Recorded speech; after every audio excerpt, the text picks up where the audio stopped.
It was Christmas Eve, 2001. I was 6 years old at the time. My parents had gone to the store in town to grab some last-minute supplies for Christmas. They'd left me in the barely capable hands of my older brother. I was downstairs in the living room watching some cartoons on TV, while he was upstairs in his room listening to metal. As I'm sitting there, watching Dexter's Lab, I caught something out of the corner of my eye. Passing by my living room window was a guy in a big, floppy red hat. He stopped at the window and looked in at me. It's not even nighttime. It was a man dressed up in a cheap Santa suit. He had the big, fake white beard and everything, even a large sack slung over his shoulder. Now, to my childish mind, this really was Santa paying me a visit. Thanks. Well, no, not no Still, daytime. Even then, I knew something was off. What unsettled me about him as he stared in through the window at me were his eyes. They looked sickly and yellow, with dark bags hanging under them. His cheeks were sunken, and he didn't exactly look like the holly jolly jelly belly Santa I imagined growing up. Get out my window. He looked in at me for an uncomfortably long amount of time. Get out my window. And I looked back. Rather than be filled with joy, I just felt uncomfortable. But being so young, Get out my I didn't window. exactly know how to react. First of all, Cap, let me tell you something. When I was a kid, That's your bitch ass up! There was a good guy, right? While looking in, he motioned towards our front door, as if to do say, not "Let open me in." that door. I got up off the couch Are and you walked into the hallway. serious? I unlocked the door, but didn't touch the my screen door in gosh. front of it like my parents had taught me. As such, there was still a thin layer. They also told you not to open the door either.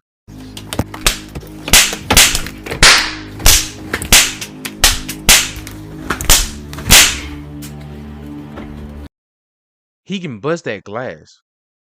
Between myself and the Santa now standing on my porch. Oh, ho, ho. Why, hello there, little boy. Merry Christmas. It's the daytime. And what's your name? Has Kyrie texted you back? I don't want to talk about it. Michael. I remember feeling confused that he didn't know my name. Exactly. I always thought Santa knew every kid's name. Wasn't he supposed to have a list? Right. Nice to meet you, Michael. Do you know who I am? I nodded yes. Well, I've heard you've been a very good boy this But you don't know my name. so I brought you this. He dipped his hands into the sack and pulled out a wrapped present. Held it out in front of him as if to say, "Come and get it." No. Being so young and Oh naive, my. I was tempted to open the screen door and take the gift. But my parents had drilled stranger danger into me hard, to the point where I didn't even trust Santa Claus. All I could think to do was tell Santa that he had come too early, and that he should come back at nighttime like he was supposed to. Put the present under our tree, you know? Come now, Michael. Open up and come and get your present. Bro, his voice. It's a doozy. The temptation was strong. I wanted the present, obviously. Don't you dare. My imagination ran away with me, thinking about which new, cool toy it could be. But I needed permission. I shouted up to my brother, "Daniel, Hey. come down here real Yeah. quick." I'll never forget how that Santa's eyes widened as I shouted that upstairs. Without hesitation, he turned and walked away. He hopped into a van outside our house that still had its engine running. All I could think was, where are the reindeer? Within moments of getting in, he drove off Exactly, down bro. the road, never to be seen again. Not by me, at least. My brother hadn't even heard me shouting because of the metal he was blasting.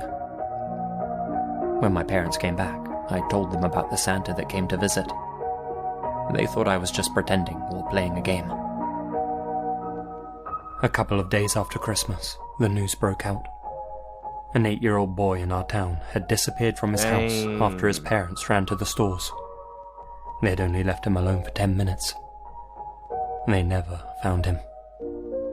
My folks believed my story after that, and never left me alone with my brother again.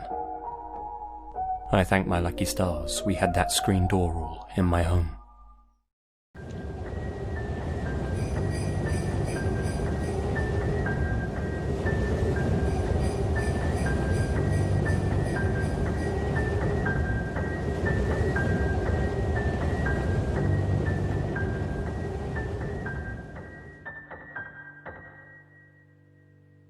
Last year on Christmas Eve, I was working late. I'm 23, I work in New York City and commute home every day on the train. Since I'm one of the younger ones in the office, I got stuck with one of the worst shifts, so I wasn't able to get home until 5 o'clock. Dang, man. My family had already left a whole hour earlier to go to my cousin's house, so I had to drive alone. After having a quick snack before the half-hour drive, I got back in my car and put my cousin's address into my phone. Halfway through the drive, it started snowing. I got to my cousin's house around 6 o'clock. It was snowing heavily by this point, and I just made it in time to catch everyone starting dinner. I brought all of my gifts inside and cheerfully said hey to everyone. I stayed until around 11 o'clock. The rest of my family left a little sooner. I stayed an extra half hour or so just to hang out before leaving myself. Facts. By the time I was leaving, the ground had accumulated at least 2 feet of snow, and it wasn't even done snowing. The drive home was nightmarish. The roads were hardly even plowed, and I had to drive under 20 miles per hour on most roads. The roads were completely dead at this point though, most likely because everyone was smart enough to go home before the snow accumulated. Eventually I turned onto a main road that I'm sure would usually be bustling, but at 11:15 on Christmas Eve night, there wasn't a single car or a single light from a store. It was a ghost town. But then I did notice the flashing taillights of one car. It was parked on the side of the road, Nope. and the smoke seeping out from its exhaust with the taillights giving it a red tint. Keep going. As I got closer, I realized there was somebody next to the car waving their hand in the Nope. air. Keep I going. assumed something was wrong and they needed No, help. keep going. So, me being the good Samaritan I am, Alright. I pulled up behind the car. When I opened my door, the guy approached me immediately, barely even giving me time to step out. He was an average-sized man, probably 5'10", 180 pounds. Who? He spoke in a very demanding voice, asking me if I know anything about fixing an engine. I told him I didn't know much about cars. The guy responded very quickly to everything I said. He told me it's fine. He went inside of his car for a second, popped open his trunk, came back out and told me to just wait by the trunk for a second. I had no idea what he wanted me to do. I was really confused. He walked over to the front of his car, and I heard him open the hood. I couldn't see anything he was doing since the trunk was blocking my view, and the loud wind of the snowstorm overpowered any small noises he might have been making. I put my hand on the back of the car and leaned my body in anticipation, when suddenly I heard 3 or 4 quick and aggressive footsteps in the snow behind me before I was pushed into the trunk. The man tried to close the trunk on me. The trunk was open? You telling me the trunk was open and you just decided to lean? How could you even lean? How? Bro, how? Wait. When suddenly I heard 3 or 4 trunk was blocking my view, and the loud wind of the snowstorm overpowered any small noises he might have been making. I put my hand on the back of the car and leaned my body in anticipation. How? If the trunk was open, what is he leaning on? Bro, that is so dumb. And he dumb, because why is you leaning knowing the trunk is open? I wasn't even get close to his car. Then you have 4 people over there. Man. When suddenly I heard 3 or 4 quick and aggressive footsteps in the snow behind me before I was pushed into the trunk. The man tried to close the trunk on me, but I kicked my feet up in resistance and held it up. I was able to overpower him and kick the trunk open completely. Whoop him! As I took advantage of the few seconds I had to get out of the trunk, I took out my keys. He tried to grab me now, and I dug my house key right into his neck.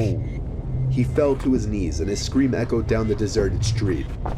I was in my car and halfway down the road before he could even get up from his knees. A little further down, I called 911 and reported the guy. I came back in 10 minutes to find blue and red lights illuminating the windows of the deserted stores. The police held him until the ambulance arrived for him. I watched the whole thing, and nothing ever felt better in my life. I got home safely half an hour later and told my family everything. I was still very shaken that Christmas, and this remains possibly the most horrific thing I've ever experienced.